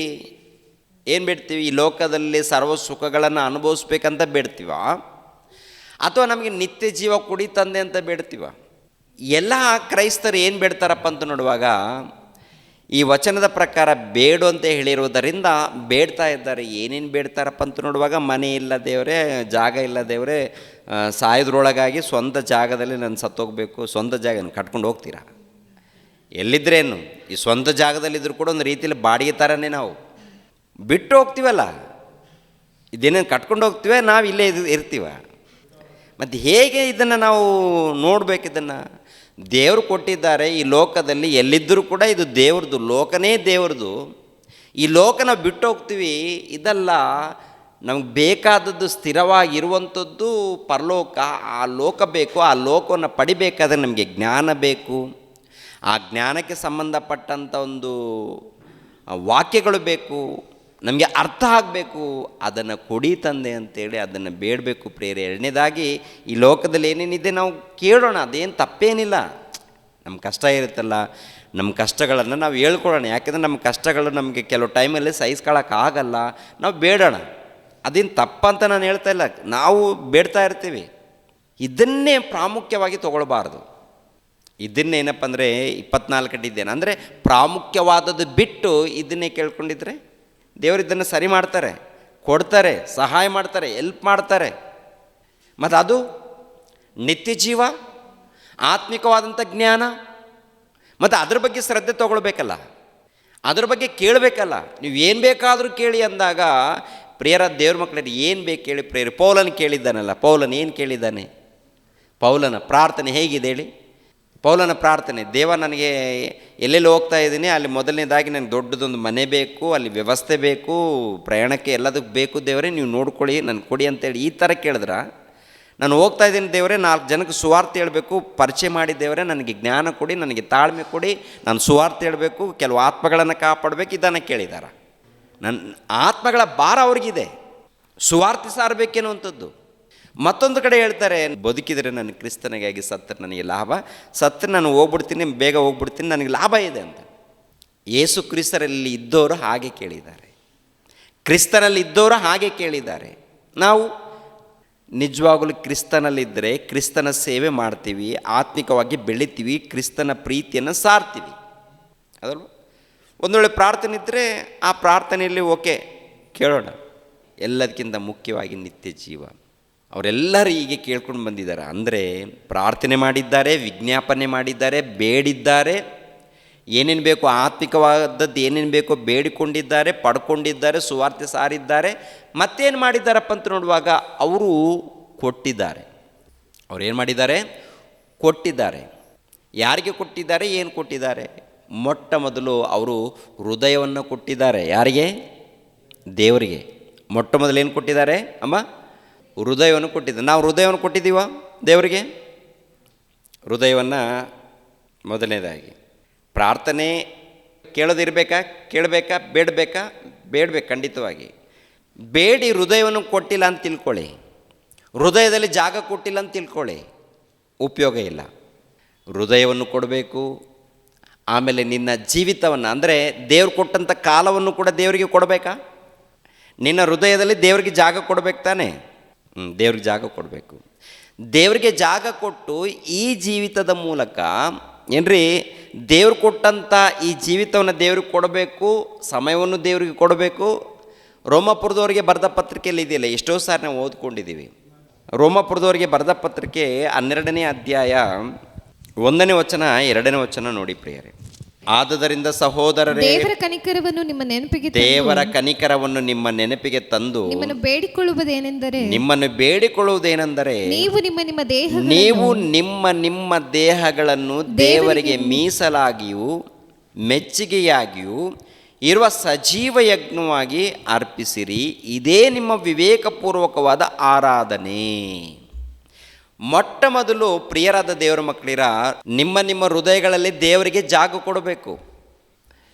ಆಮೇಲೆ ಈ ದೇಹವನ್ನು ದೇವ್ರಿಗೋಸ್ಕರ ಯಜ್ಞವಾಗಿ ಅರ್ಪಿಸ್ಬೇಕಂತ. ಯಜ್ಞವಾಗಿ ಅರ್ಪಣೆ ಅಂದರೆ ನಿನ್ನ ಬದುಕನ್ನು, ನಿನ್ನ ಜೀವಿತವನ್ನು, ನಿನ್ನ ಕಾಲವನ್ನು, ಹಾಗಂತ ನಿನಗೆ ಬೇಕಾದಂಥ ಕೆಲಸವನ್ನು ಮಾಡೋದು ಬೇಡ ಅಂತೇಳಿ ಹೇಳಿಲ್ಲ ದೇವರು. ನಿನಗೇನು ಬೇಕು ನಿನ್ನ ಕೆಲಸ ಮಾಡಿಕೋ.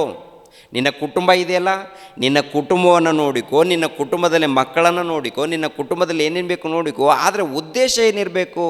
ನೀನು ನಿನ್ನ ಕುಟುಂಬ ನಿತ್ಯ ಜೀವವನ್ನು ಪಡ್ಕೊಳ್ಬೇಕು ಎಂಬೊಂದು ಉದ್ದೇಶ ಇರಬೇಕು. ನೀನು ಏನು ಕೆಲಸ ಮಾಡಿದ್ರೂ ಕೂಡ ನಿನ್ನ ಆಲೋಚನೆ ಒಂದೇ ಇರಬೇಕು, ಅದು ದೇವರನ್ನು ಮಹಿಮೆ ಪಡಿಸುವಂಥ ಕಾರ್ಯಕ್ರಮದಗೋಸ್ಕರ. ನಿನ್ನ ಆಲೋಚನೆ ಒಂದೇ ಇರಬೇಕು. ನೀನು ಕೆಲಸಕ್ಕೆ ಹೋಗಪ್ಪ, ನೀನು ಕೆಲಸ ಮಾಡಬೇಕು, ಆ ಕೆಲಸ ಕೂಡ ನಿಷ್ಠೆಯಿಂದ ಮಾಡಬೇಕಂತ ಹೇಳ್ತಾರೆ. ನೀವು ಕೆಲಸಕ್ಕೆ ಹೋದಾಗ ಸುಮ್ಮನೆ ಬೇಜವಾಬ್ದಾರಿಯಿಂದ ಹೋಗಿ ಬರಬೇಡಿ. ಕೆಲಸಕ್ಕೆ ಎಲ್ಲೋದ್ರೂ ಕೂಡ ಆ ಕೆಲಸದಲ್ಲಿ ನಿಷ್ಠೆ ಇರಬೇಕಂತ ಹೇಳ್ತಾರೆ. ಯಾಕೆಂದರೆ ನಿಮ್ಮನ್ನು ನೋಡಿ ಅವರು ಅನ್ಯ ಜನರಲ್ವಾ, ಓನರ್ಗಳಿರ್ತಾರಲ್ವ, ನಿಮ್ಮನ್ನು ನೋಡಿ ಅವರು ಬೇಜಾರು ಮಾಡ್ಕೊಳ್ಬಾರ್ದು. ಯಾಕೆಂದರೆ ನೀವು ಕ್ರೈಸ್ತರು, ನಾವು ಕ್ರೈಸ್ತರಾಗಿರೋಂಥ ನಾವು ಎಲ್ಲಿಗೋದ್ರೂ ಕೂಡ, ಎಲ್ಲಿ ಕೆಲಸ ಮಾಡಿದ್ರೂ ಕೂಡ ನೀತಿ ಇರಬೇಕು, ನಿಯತ್ತಿರಬೇಕು. ಕೆಲಸದಲ್ಲಿ ಮೋಸ ನಡಿಬಾರ್ದು, ನಮ್ಮಿಂದ ಅವರಿಗೆ ಮೋಸ ಆಗಬಾರ್ದು. ಆದ್ದರಿಂದ ನಾವು ಕೆಲಸಕ್ಕೆ ಹೋಗಬೇಕು, ಕೆಲಸ ಮಾಡಬೇಕು. ಎಲ್ಲೇ ಇರಲಿ, ಚಿಕ್ಕದಾಗಲಿ ದೊಡ್ಡದಾಗಲಿ, ನಮ್ಮ ಕೆಲಸ ಏನಿದೆ ನಿಯತ್ತಾಗಿರಬೇಕು. ಅದ್ರ ಜೊತೆಗೆ ನಮ್ಮ ಪ್ರಾರ್ಥನೆ, ನಮ್ಮ ಭಕ್ತಿ, ನಮ್ಮ ಜೀವನ ಎಲ್ಲ ರೀತಿಯಲ್ಲಿ ನೋಡುವಾಗ ದೇವರಿಗೆ ಸಜೀವ ಯಜ್ಞವಾಗಿ ಅರ್ಪಿಸ್ಬೇಕಂತ ಹೇಳ್ತಾರೆ. ದೇವರಿಗೆ ಕೊಡಬೇಕು ಅಂತ ಹೇಳ್ತಾರೆ. ದೇವರಿಗೆ ಬೇಡಬೇಕಾ ಕೊಡಬೇಕಾ? ಮೊಟ್ಟ ಮೊದಲು ಬೇಡೋದು ಇರಬೇಕು, ಕೊಡೋದು ಕೊಡಬೇಕು. ಹೌದಲ್ವ? ಬೇಡಬೇಕು, ಕೊಡಬೇಕು. ಕೊಟ್ಟಿದ್ದೀವಿ, ಏನು ಬೇಡಿಲ್ಲ ಅಂತ ತಿಳ್ಕೊಳ್ಳಿ, ಆವಾಗ ಉಪಯೋಗ ಇದೆಯಾ? ನೀನು ಗರ್ವಿಷ್ಠನಂತೇಳಿ ದೇವ್ರು ಏನು ಮಾಡ್ತಾರೆ? ಏನೋ ಕೊಟ್ಟಿದ್ದೀವಿ ಅಂತ ತಿಳ್ಕೊಳ್ಳಿ. ನಾವು ದೇವರಲ್ಲಿ ಏನು ಬೇಡಿಲ್ಲ, ಏನು ಪ್ರಾರ್ಥನೆ ಮಾಡಿಲ್ಲ, ಅವಾಗ ಏನು ಸಿಗುತ್ತಾ ಪ್ರತಿಫಲ? ಪ್ರತಿನಿತ್ಯ ಪ್ರಾರ್ಥನೆಯಲ್ಲಿ ಇರಬೇಕಂತ ಹೇಳ್ತಾರಲ್ಲ, ಬೇಡಿಕೊಳ್ಳಿ ಅಂತ ಹೇಳ್ತಾರಲ್ಲ. ಆದ್ದರಿಂದ ನಾವು ಬೇಡಬೇಕು, ಕೊಡಬೇಕು. ಏನು ಕೊಡಬೇಕಂದ್ರೆ ಮೊಟ್ಟ ಮೊದಲು ನಿಮ್ಮ ಹೃದಯವನ್ನು ಕೊಡಬೇಕು, ನಮ್ಮ ಜೀವಿತವನ್ನು ಕೂಡ ಕೊಡಬೇಕು ಪ್ರಿಯರೇ. ಈ ಲೋಕದಲ್ಲಿ, ಸಮಾಜದಲ್ಲಿ, ಕ್ರೈಸ್ತ ಸಮಾಜದಲ್ಲಿ ಏನಾಗಿದೆ ಹೇಳಿ? ಬೇಡೋದು ಮಾತ್ರ ಇದೆ, ಕೊಡೋದೇನಿಲ್ಲ. ಕೊಡೋದು ಕೂಡ ಏನಪ್ಪ ಅಂದರೆ ಕಾಣಿಕೆ, ಒಂದು ಸೂರು ಕಾಣಿಕೆ ಕೊಡ್ತಾರೆ, ಕಾಣಿಕೆನೂ ಕೊಡಬೇಕು. ಹೃದಯನೂ ಕೊಡಬೇಕು. ಹೌದಲ್ವಾ? ನೀನು ಹೃದಯ ಕೊಡದೆ ಹೋದರೆ, ಹೃದಯದಲ್ಲಿ ಜಾಗ ಕೊಡದೆ ಹೋದರೆ, ಭಯ ಭಕ್ತಿಯಿಂದ ಜೀವಿಸೋದು ಹೋದರೆ, ನೀನು ಏನು ಕಾಣಿಕೆ ಕೊಟ್ಟರೂ ಉಪಯೋಗ ಇದೆಯಾ? ಇಲ್ವಾ? ಉಪಯೋಗ ಇಲ್ಲ. ಮೊಟ್ಟ ಮೊದಲು ನೀನು ಯಥಾರ್ಥವಾಗಿ ಭಕ್ತಿಯಿಂದ, ಶ್ರದ್ಧೆಯಿಂದ ನಡ್ಕೊಳ್ಬೇಕು. ನಿನ್ನ ಜೀವಿತವನ್ನು ದೇವರಿಗೆ ಕೊಡಬೇಕು. ಮತ್ತಾಯನು ಬರೆದ ಸುವಾರ್ತೆ 25ನೇ ಅಧ್ಯಾಯ 31ನೇ ವಚನ. ಇದಲ್ಲದೆ ಮನುಷ್ಯಕುಮಾರನು ತನ್ನ ಮಹಿಮೆಯಿಂದ ಎಲ್ಲ ದೇವದೂತರೊಂದಿಗೆ ಕೂಡಿ ಬರುವಾಗ ತನ್ನ ಮಹಿಮೆ ಸಿಂಹಾಸನದಲ್ಲಿ ಕೂತುಕೊಳ್ಳುವನು ಮತ್ತು ಎಲ್ಲ ದೇಶಗಳ ಜನರು ಆತನ ಮುಂದೆ ಕೂಡಿಸಲ್ಪಡುವರು. ಕುರುಬನು ಆಡುಗಳನ್ನು ಕುರಿಗಳನ್ನು ಬೇರೆ ಮಾಡುವ ಪ್ರಕಾರ ಆತನು ಅವರನ್ನು ಬೇರೆ ಬೇರೆ ಮಾಡಿ ಕುರಿಗಳನ್ನು ತನ್ನ ಬಲಗಡೆಯಲ್ಲಿ, ಆಡುಗಳನ್ನು ಎಡಗಡೆಯಲ್ಲಿ ನಿಲ್ಲಿಸುವನು. ಅಂದರೆ ಎರಡು ಗುಂಪು ಪ್ರಿಯರು. ಎರಡು ಗುಂಪು ಅಂದರೆ ಭಕ್ತರ ಗುಂಪ, ಭಕ್ತಹೀನರ ಗುಂಪ. ಒಂದು ಕಡೆ ಭಕ್ತರು, ಇನ್ನೊಂದು ಕಡೆ ಭಕ್ತಹೀನರು. ಅಂದರೆ ದೇವರನ್ನು ತಿಳ್ಕೊಂಡಿರ್ತಾರೆ. ಎರಡು ಗುಂಪಿದೆ. ಲೋಕದಲ್ಲಿ ಏನಪ್ಪ ಅಂದರೆ ದೇವರ ಬಳಿಗೇನೆ ಬಂದಿಲ್ಲ. ದೇವರ ಬಳಿಗೇನೆ ಬಂದಿಲ್ಲಲ್ವ, ದೇವ್ರ ಬಳಿಗೆ ಬಾರದಿದ್ದಂಥವ್ರಿಗೆ ಒಂದು ರೀತಿಯಲ್ಲಿ ತೀರ್ಪಾಗುತ್ತೆ. ಇವಾಗ ಇವು ಎರಡು ಗುಂಪೇನಪ್ಪ ಅಂದರೆ ದೇವರ ಬಳಿಗೆ ಬಂದಂಥ ಗುಂಪು. ಅಂದರೆ ಸಭೆಯಲ್ಲಿ ಎರಡು ಗುಂಪವರು ಇರ್ತಾರೆ. ಎರಡು ಗುಂಪು, ಒಂದು ನಿಷ್ಠೆಯಿಂದ ಭಕ್ತಿಯಿಂದ ಜೀವಿಸೋರು ಇರ್ತಾರೆ, ಇನ್ನು ಕೆಲವರು ವೇಷಧಾರಿಗಳಾಗಿರ್ತಾರೆ. ಹೌದಲ್ವ? ಎರಡು ಗುಂಪು ಇರ್ತದ. ಒಂದು ಗುಂಪು ನೋಡುವಾಗ ಸಭೆಯಲ್ಲೇ ಒಂದು ಗುಂಪು ಹೇಗಿರುತ್ತೆ? ನಿಷ್ಠೆಯಿಂದ, ಭಕ್ತಿಯಿಂದ, ಶ್ರದ್ಧೆಯಿಂದ ವಾಕ್ಯಕ್ಕೆ ಒಳಪಟ್ಟು ಜೀವಿಸುವಂಥ ಒಂದು ಗುಂಪಿರುತ್ತೆ. ಮತ್ತೊಂದು ಗುಂಪು ಹೆಂಗಿರುತ್ತಪ್ಪ ಅಂದರೆ ವೇಷಧಾರಿಗಳಾದ ಗುಂಪು. ಈ ಎರಡು ಗುಂಪು ದೇವರ ಬಳಿಯಲ್ಲಿ ಕೂಡಿಸಲ್ಪಡ್ತಾರೆ. ಈ ಎರಡು ಗುಂಪನ್ನು ನೋಡಿ, ಒಂದು ಗುಂಪನ್ನು ನೋಡಿ ಏನು ಹೇಳ್ತಾರೆ? ನನ್ನ ತಂದೆಯ ಮೂಲಕ ಆಶೀರ್ವಾದ ಹೊಂದಿದವರೇ. ನೋಡಿ 34ನೇ ವಚನ. ನನ್ನ ತಂದೆಯ ಆಶೀರ್ವಾದ ಹೊಂದಿದವರೇ ಬನ್ನಿರಿ, ಲೋಕಾದಿಯಿಂದ ನಿಮಗೋಸ್ಕರ ಸಿದ್ಧ ಮಾಡಿದ ರಾಜ್ಯವನ್ನು ಸ್ವಾಸ್ಥ್ಯವಾಗಿ ತೆಗೆದುಕೊಳ್ಳಿರಿ. ನಾನು ಹಸಿದಿದ್ದೇನೋ ನನಗೆ ಊಟಕ್ಕೆ ಕೊಟ್ಟಿರಿ, ನಾನು ಬಾಯಾರಿದ್ದೇನೋ ನನಗೆ ಕುಡಿಯುವುದಕ್ಕೆ ಕೊಟ್ಟಿರಿ, ಪರದೇಶಿಯಾಗಿದ್ದೇನೋ ನನ್ನನ್ನು ಸೇರಿಸಿಕೊಂಡಿರಿ, ಬಟ್ಟೆ ಇಲ್ಲದವನಾಗಿದ್ದೇನೋ ನನಗೆ ಉಡುವುದಕ್ಕೆ ಕೊಟ್ಟಿರಿ, ರೋಗದಲ್ಲಿ ಬಿದ್ದಿದ್ದೇನೋ ನನ್ನನ್ನು ಆರೈಕೆ ಮಾಡುವುದಕ್ಕೆ ಬಂದಿರಿ, ಸೆರೆಮನೆಯಲ್ಲಿದ್ದೇನೋ ನನ್ನನ್ನು ನೋಡುವುದಕ್ಕೆ ಬಂದಿರಿ ಎಂದು ಹೇಳುವನು. ಅದಕ್ಕೆ ನೀತಿವಂತನು, ಸ್ವಾಮಿ, ಯಾವಾಗ ನೀನು ಹಸಿದಿದ್ದನ್ನು ಕಂಡು ಊಟಕ್ಕೆ ಕೊಟ್ಟೆವು, ಇಲ್ಲವೇ ನೀನು ಬಾಯಾರಿದ್ದನ್ನು ಕಂಡು ಕುಡಿಯೋದಕ್ಕೆ ಕೊಟ್ಟೆವು, ಯಾವಾಗ ನೀನು ಪರದೇಶಿಯಾಗಿರುವುದನ್ನು ಕಂಡು ಸೇರಿಸಿಕೊಂಡೆವು, ಇಲ್ಲವೇ ನಿನಗೆ ಬಟ್ಟೆ ಇಲ್ಲದನ್ನು ಕಂಡು ಉಡೋದಕ್ಕೆ ಕೊಟ್ಟೆವು, ಯಾವಾಗ ನೀನು ರೋಗದಲ್ಲಿ ಬಿದ್ದದ್ದನ್ನು ಅಥವಾ ಸೆರೆಮನೆಯಲ್ಲಿ ಇದ್ದದ್ದನ್ನು ಕಂಡು ನಿನ್ನನ್ನು ನೋಡೋದಕ್ಕೆ ಬಂದೆವು ಎಂದು ಉತ್ತರವಾಗಿ ಹೇಳುವರು. ಅದಕ್ಕೆ ಅರಸನು, ಈ ನನ್ನ ಸಹೋದರರಲ್ಲಿ ಕೇವಲ ಅಲ್ಪನಾದವನೊಬ್ಬನಿಗೆ ಏನೇನು ಮಾಡಿದ್ದೀರೋ ಅದನ್ನು ನನಗೆ ಮಾಡಿದ ಹಾಗಾಯಿತು ಎಂದು ಹೇಳಿದನು. ಅದನ್ನು ನನಗೆ ಮಾಡಿದ್ದೀರಾ? ಯಾವಾಗ ದೇವರನ್ನು ತಿಳಿದುಕೊಂಡು ದೀಕ್ಷಾಸ್ಥಾನ ಪಡೆದುಕೊಂಡು ದೇವರ ಸಭೆಯಲ್ಲಿ ಸೇರಿಸಲ್ಪಟ್ಟು ಪ್ರಾರ್ಥನೆಯಲ್ಲಿ, ಭಕ್ತಿಯಲ್ಲಿ, ಆರಾಧನೆಯಲ್ಲಿ, ಸೇವೆಯಲ್ಲಿ, ಆನಂತರ ಆತ್ಮಗಳನ್ನು ಕಾಪಾಡುವಂಥ ಕೆಲಸದಲ್ಲಿ ನೀವಿದ್ದಾಗ ಅದು ಯಾರು ಗೊತ್ತಾ? ನೀವು ಪ್ರಾರ್ಥನೆ ಮಾಡಿದ್ದೀರಾ, ಅದೇ ಪ್ರಕಾರ ಸಭೆಯಲ್ಲಿ ಕೆಲವರನ್ನ ಬಲಪಡಿಸಿದ್ದೀರಾ, ಇನ್ನೂ ಕೆಲವರನ್ನ ಆತ್ಮಗಳನ್ನು ಕಾಪಾಡೋದಕ್ಕೆ ನೀವು ಕೆಲಸ ಮಾಡಿದ್ದೀರಲ್ಲ, ತ್ಯಾಗ ಮಾಡಿದ್ದೀರಲ್ಲ, ಅದು ಯಾರು ಗೊತ್ತಾ? ನನಗೆ ಮಾಡಿದ ಹಾಗೆ ನೀವು ಕೊಟ್ಟಿದ್ದೀರಲ್ಲ. ಯಾರಿಗೆ? ನನ್ನ ಹೆಸರಿನಲ್ಲಿ ಇನ್ನೊಬ್ಬರಿಗೆ ಕೊಟ್ಟಿದ್ದೀರಲ್ಲ. ದೀನರಲ್ಲಿ ಅಲ್ಪನಾದವರಿಗೆ ಒಬ್ಬರು ಕೊಟ್ಟಿದ್ದೀರಿ ನೋಡಿ. ಭಕ್ತರಲ್ಲಿ ಅಲ್ಪರಿರ್ತಾರಲ್ಲ, ಅಂಥವ್ರು ನೀವು ಮಾಡಿದ್ದೀರಲ್ಲ, ಅದು ಯಾರು ಗೊತ್ತಾ? ನನಗೆ ಕೊಟ್ಟ ಹಾಗೆ. ಇದೆಲ್ಲ ಯಾರ ಬಳಿಯಲ್ಲಿ ನೋಡ್ತೀವಿ ಪ್ರಿಯರೇ? ಅಪೋಸ್ತಲರಲ್ಲಿ ನೋಡ್ತೀವಿ, ಮೊದಲನೇ ಶತಮಾನದಲ್ಲಿ ಕ್ರೈಸ್ತರಲ್ಲೇ ನೋಡ್ತೀವಿ. ಈಗಿನ ಕಾಲದಲ್ಲಿ ಸ್ವಲ್ಪ ನಡೀತಾ ಇದೆ. ಬಹಳ ನಡಿಬೇಕಾ? ಬಹಳ ನಡಿಬೇಕು. ಯಾಕಂದರೆ ನಿತ್ಯ ಜೀವನ ಪಡಿಬೇಕಾದ್ರೆ ಪ್ರಿಯರ ದೇವ್ರ ಮಕ್ಕಳಿರ ಸಂಪೂರ್ಣವಾಗಿ ನಡಿಬೇಕು ಪ್ರಿಯರೇ, ಹೌದಲ್ವಾ? ಓಕೆ, ಒಂದು ಸಾರಿ ಆಲೋಚನೆ ಮಾಡಿ ಪ್ರಿಯರೇ. ಕೆಳಗಡೆ 41ನೇ ವಚನದಲ್ಲಿ ಇದೆ ಇನ್ನೊಂದು ಗುಂಪಿದೆ.